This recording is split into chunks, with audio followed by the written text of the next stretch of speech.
When are we going to do it? When I say resistance, liberty, death to the oppressor.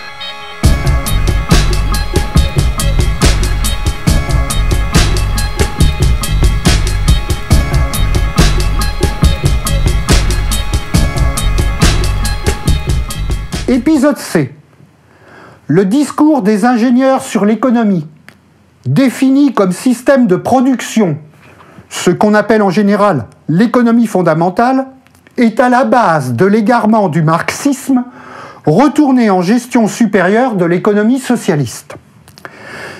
Il n'existe pas d'économie non capitaliste, socialiste, alternative, coopérative ou n'importe quoi. Lutter contre le capitalisme est la même chose que lutter contre l'économie. Ça veut dire se lever contre le despotisme éclairé des élites technocrates. Revenons alors à un point sensible, la question du travail. La théorie de la mesure n'est pas appuyée par une ontologie du travail. Au contraire, elle se place au sein et même au centre d'une critique de ce type d'ontologie. La théorie de la mesure est d'abord une critique de ce que l'on a appelé pendant très longtemps la dialectique du travail. L'idée même de travail, comme fondement ou source de toute production, est radicalement rejetée. Il faut attendre John Holloway pour trouver une sorte de marxisme radical qui s'est appelé open marxisme, qui sache analyser la production, et je la mettrai entre guillemets parce que je vais être obligé de l'analyser, en distinguant nettement l'agir du faire. L'agir et le faire sont complètement distincts, et du reste le faire lui-même se divise en deux choses, en institution au sens dynamique du terme, instituée, qu'on peut appeler production, et production au sens de fabrication industrielle. Et les implications politiques de ce geste, sans rentrer dans le détail de l'analyse, sont très lourdes à porter. Ce que dit Holloway, et ce qui est dit en général, c'est que le travail est un objet capitaliste.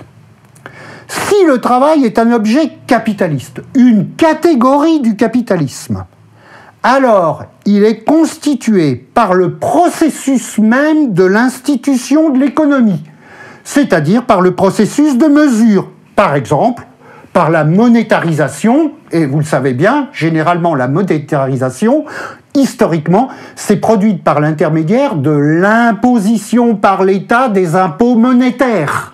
À un moment donné, l'État exige que les gens payent les impôts en monnaie. Les gens n'ayant pas de monnaie vont se retrouver en prison. En conséquence de quoi, tout le monde est obligé de monétariser ses poulets, ses légumes, etc., tout ce que vous pouvez imaginer, pour payer l'impôt.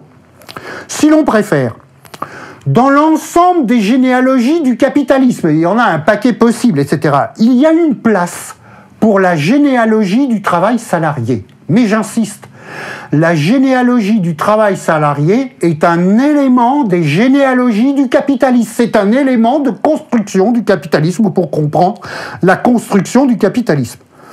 Le travail capitaliste, si vous voulez, mais il n'y en a pas d'autre, est mesuré, évalué, rendu scientifique. Il est toujours abstrait, numérique, comptable. Et là, c'est un point extrêmement important. L'abstraction vient toujours avant le travail. C'est pourquoi quand Marx parle de travail abstrait et qu'il met en début le travail et ensuite l'abstraction, il se trompe. Il faut retourner la chose. L'abstraction d'abord, c'est-à-dire la mesure, la numérisation, et ensuite le travail salarié, c'est-à-dire le travail numéricisé, vient après, évidemment. C'est-à-dire dans le cadre du capitalisme déjà développé avec l'État, les impôts, etc. Tout ce que vous pouvez imaginer. Si l'on veut une histoire pieuse, ou anti-pieuse, enfin bon, peu importe, on va dire le travail résulte d'un échec, d'une guerre perdue. L'esclave est un prisonnier de guerre. C'est pourquoi les travailleurs sont des prisonniers Vous savez que c'est un dicton gnostique. Nous sommes des prisonniers. Les prisonniers tournent, etc., dans leur prison, etc., etc. Le travail ne porte nulle force de libération. Ce serait plutôt l'inverse. La libération est une libération hors du travail. L'analyse du travail ne peut se faire sur la base mystique d'une ontologie ou d'une dialectique du travail, amenant à croire que le travail serait source de tout ou, pour parler comme le NPA, que tout est à nous. Elle doit se faire sur une base déontologisée, de l'analyse de la constitution du camp de travail ou d'un camp de prisonniers. Et là, je me réfère tout simplement à Agamben, qui nous dit « Le modèle de la société n'est pas l'agora habermasienne, mais le camp sibérien. » Alors, ce qui renvoie bien entendu au fond de l'analyse de la valeur. Qu'est-ce que la production ? Oui, j'ai essayé de l'analyser en disant que la production, est-ce que c'est l'agir, est-ce que c'est l'institution, ou est-ce que c'est la fabrication ? Vous voyez, ce mot lui-même est ambigu. Il a besoin d'être défini d'une manière beaucoup plus stricte. Comme le travail supposé productif, la production doit être, disons, spectrographiée. Introduisons le problème comme suit. Le capitalisme est-il produit, constitué, institué par l'activité, employons un mot à la Négri, la puissance constituante des travailleurs, prolétaires, ouvriers. Tous les termes utilisés, bien entendu, posent problème, et ils doivent être tous définis à la loupe, du reste pour ou contre une certaine métaphysique du travail, qui est sous-jacente dans ce truc-là. Y a-t-il une production substantielle de fond, la fameuse économie fondamentale dont je vous ai parlé plusieurs fois, effectuée, générée, auto-organisée, autonome? Vous voyez l'autonomie dont nous parlent les négristes. C'est l'autonomie du travail qui en lui-même serait auto-constituée, auto-organisée. Donc, y a-t-il une production substantielle, auto-organisée par les travailleurs, dont l'activité productive autonome, je m'excuse de reprendre les termes, mais c'est bien pour assister, serait alors, et après, vampirisée, phagocytée, exploitée par des capitalistes, qui seraient du reste des aliens, des E.T., des cancers, on ne sait pas trop quoi, qui se grefferaient sur un corps sain et moral, le corps populaire à la Michéa, le corps travailleur pétiniste. Alors, telle est la question politique de la substance de la valeur. Le travail est-il la substance du capitalisme? Les travailleurs produisent-ils le capitalisme? Que les capitalistes viennent ensuite leur confisquer? Oui, c'est la théorie négriste, ce truc-là, hein, bien entendu.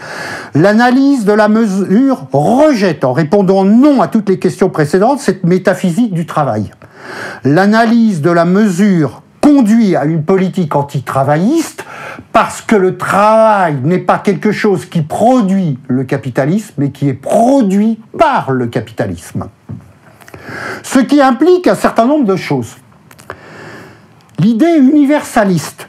Parfois, on parle d'invariant anthropologique du travail. L'idée du travail comme invariant anthropologique. L'homme a toujours travaillé, etc. Bon, eh bien, cette idée, elle est rejetée. C'est un européanocentrisme. L'idée de forme capitaliste, c'est-à-dire le travail abstrait salarié. Forme capitaliste d'un abstrait général qui serait ce travail universel des humains, etc. Vous voyez, il y a un abstrait comptable d'un abstrait universel que serait le travail. Ce truc-là n'a pas de sens. Le travail concret, ça n'a pas de sens. Le travail concret, on va voir, je vais rentrer dans le détail. Complètement insensé de parler du travail concret en dehors du travail abstrait. La pensée en termes de dialectique fond-forme, puisqu'on est en plein là-dedans, elle est refusée. Le travail, le travailleur et ses organisations, l'ouvriérisme, le travaillisme sont considérés comme des éléments politiques ne pouvant conduire qu'à des impasses ou des désastres, comme du reste on l'a bien constaté depuis au moins 150 ans, je ne sais pas. La politique du travail est au mieux ambiguë et au pire pétiste. La valeur du travail tend à se superposer puis écraser toute réflexion sur la valeur travail. C'est ça, le vrai problème. Il faut absolument dire, il n'y a pas de substance travail de la valeur. La valeur, comme j'ai essayé d'expliquer, est l'expression d'une guerre en cours. Il n'existe pas de comptabilité matière en termes de travail. Il faudrait du reste même critiquer l'idée de temps de travail. L'idée de temps de travail est une idée absurde puisque l'idée de temps de travail n'existe qu'à travers le travail salarié, c'est-à-dire à travers l'homogénéisation totale. Cette comptabilité réelle qui fonderait toutes les comptabilités monétaires en quelque chose ramené au travail. Bon. Il n'y a pas d'économie réelle ou fondamentale derrière l'économie monétaire. La monnaie n'est pas un voile. Il n'y a que le champ de la valeur. C'est ça qui est important. Il n'y a que ça. Le champ de la valeur. Alors, il est possible de développer tous les points un par un détaillés, mais bon, ce serait peut-être un peu long, etc. Et je vais le faire uniquement d'une manière un peu décalée, en relisant Marx, Le Capital, mais je vais prendre la 4e édition allemande, la dernière, et bon, admettons qu'elle fasse foi, peu importe. On pourrait vérifier qu'il y a une affirmation cliché de Marx et du marxisme, qui est tellement connue, que je divise en deux. Première partie. En tant que valeur d'usage, les marchandises sont principalement de qualité différente. En tant que valeur d'échange, elles ne peuvent être que de quantité différentes. Et donc, ne contiennent pas un atome de valeur d'usage. Première proposition. Deuxième proposition. Si l'on fait maintenant abstraction de la valeur d'usage du corps des marchandises, il ne leur reste plus qu'une seule propriété, être celle des produits du travail. Tout le monde connaît ceci, c'est un truc basique du marxisme, etc. Alors maintenant, si la première proposition, pas un atome de valeur d'usage, exige d'être explicité, c'est pas du tout clair, qu'est-ce que c'est qu'un atome de valeur d'usage, etc. C'est bon, ça exige d'être explicité, et c'est explicité dans ce que j'ai appelé théorie de la mesure, si vous voulez, l'abstraction, etc., etc. Par contre, la deuxième proposition, elle doit être parfaitement considérée comme fausse. Du reste, dans d'autres textes, par exemple dans le brouillon d'élaboration du Capital qui s'appelle Théorie de la plus-value. Alors, mis à part le Capital et ses textes publiés, il y a des énormes quantités de brouillons. Hein. Vous savez, c'est un problème psychopathologique. Comment ça se fait que Marx se débarrassait pas de ses brouillons? Comment ça se fait qu'à la mort de Marx, on a trouvé des tonnes de brouillons absolument partout et qu'il a fallu des égyptologues spécialisés en écriture marxiste, parce qu'il écrivait en pâte de mouche, etc., pour pouvoir décrypter son truc, etc. Enfin, des trucs absolument insensés. De nos jours, les brouillons, on les fout en l'air, etc. Donc vous voyez, il y a un problème psychologique chez Marx. Gardez ces brouillons. Mais bon, donc dans ces brouillons qu'on a publiés après coup, Théorie de la plus-value, qui est une sorte d'histoire de la pensée économique, mais j'insiste, histoire de la pensée économique depuis les physiocrates. Il y a un problème, c'est que Marx ne connaissait comme économiste que les libéraux économistes. Il n'a jamais travaillé sur les mercantilistes. Il ne connaissait pas les mercantilistes. Il ne connaissait pas les économistes opposés au libéralisme, les mercantilismes, justement. Donc, dans ce texte, la deuxième proposition, c'est il ne reste qu'une seule propriété, celle d'être des produits du travail. Cette deuxième proposition est énoncée tout à fait différemment. Mais alors, complètement différemment. Dans des termes que je vais rendre de la manière suivante pour résumer, si vous voulez. L'abstraction en termes de valeur d'échange numérique monétaire qui constitue la marchandise abstraite comme le travail abstrait, réduit cette marchandise à l'état d'un objet géométrique mesurable, inscriptible en compte. Voilà ce que nous dit Marx dans les théories de la plus-value, etc. Résumons cette constitution, si vous voulez. Un objet a priori ou imaginé concret, indicé par un nombre un prix, ne peut être un objet concret. C'est logiquement impensable d'associer un objet concret et quelque chose qui est un nombre, c'est complètement impossible. Parce qu'un nombre n'est pas un attribut comme un goût ou une couleur. On peut dire des bonnes maisons au pluriel. Bon est un attribut, un qualificatif qui justement s'accorde au substantif. Mais dans 1000 maisons, 1000 n'est plus un attribut. il n'est plus accordé au substantif. Vous savez que c'est invariable. Les adjectifs numériques sont invariables. Pourquoi ils sont invariables? 1000 est au singulier, maison est au pluriel. Parce que tout simplement, ça exprime une structuration. C'est quelque chose de tout à fait différent. 1000 maisons veut dire on a pris les maisons, on les a balancées dans un système dans lequel on pouvait faire la comptabilité des maisons. Et pour faire la comptabilité des maisons, il ne faut pas que les maisons soient des maisons, mais plutôt des points géométriques. Et si c'est des points géométriques, on va peut-être pouvoir les compter jusqu'à 1000. Si c'est des maisons, c'est pas clair du tout. Si je dois me balader dans la ville pour compter les maisons, il est possible que je me plante, etc. Vous voyez, il va falloir faire un plan, il va falloir faire une structure, il va falloir faire des mesures, comme par exemple ce que l'on appelle tout simplement une comptabilité. Dans une comptabilité, on est obligé de faire un plan comptable avant de commencer la comptabilité, c'est-à-dire de structurer les objets, de dire tels objets ils sont à tel endroit, tels objets à tel endroit, si vous voulez. Une mesure est une structuration, c'est pas un qualificatif, une mesure est une structuration qui institue des objets sociaux symboliques ou des grandeurs mesurables purement abstraites. Voilà pourquoi l'abstraction vient avant le travail. Le travail abstrait, c'est pas du travail concret qui serait abstrait après coup, parce que ça n'a strictement aucun sens.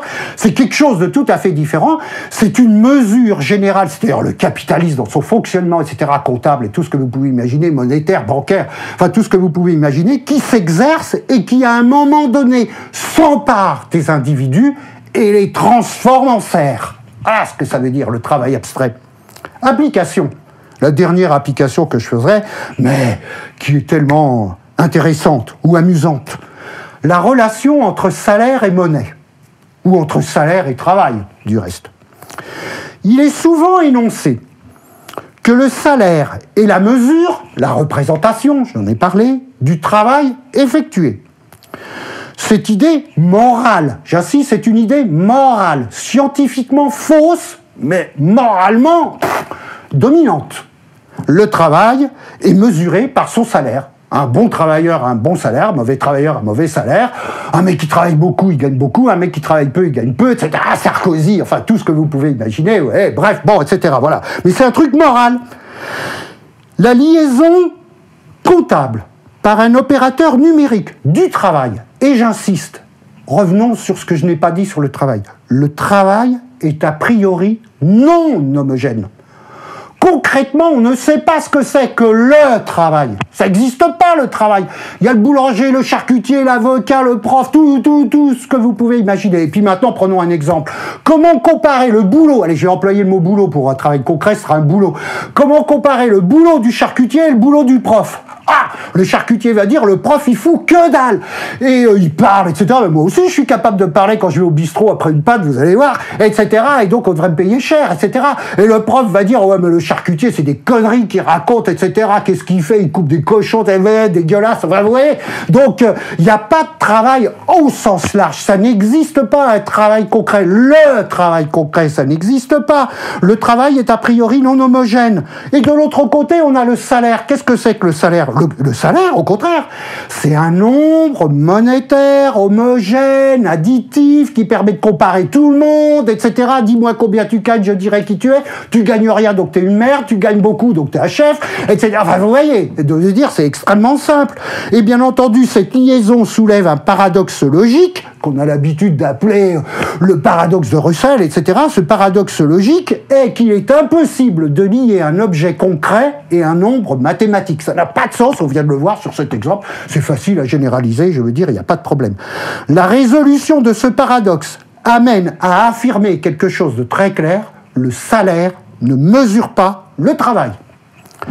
Un travail physique, concret et homogène abstrait, salaire, à la fois, ça, c'est impossible. C'est logiquement impossible.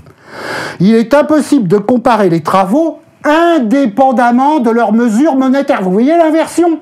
On compare pas des travaux, non, on compare des salaires, et après on va dire en comparant les salaires, si le salaire est plus élevé, c'est que le travail est mieux, si le salaire est plus bas, c'est que le travail est un travail merdique, etc. Vous voyez, c'est comme ça que ça se passe. C'est à l'envers, c'est toujours à l'envers de ce qu'on imagine. C'est pas le travail qui détermine le salaire, c'est le salaire qui détermine le travail. J'insiste sur ce truc, c'est absolument essentiel.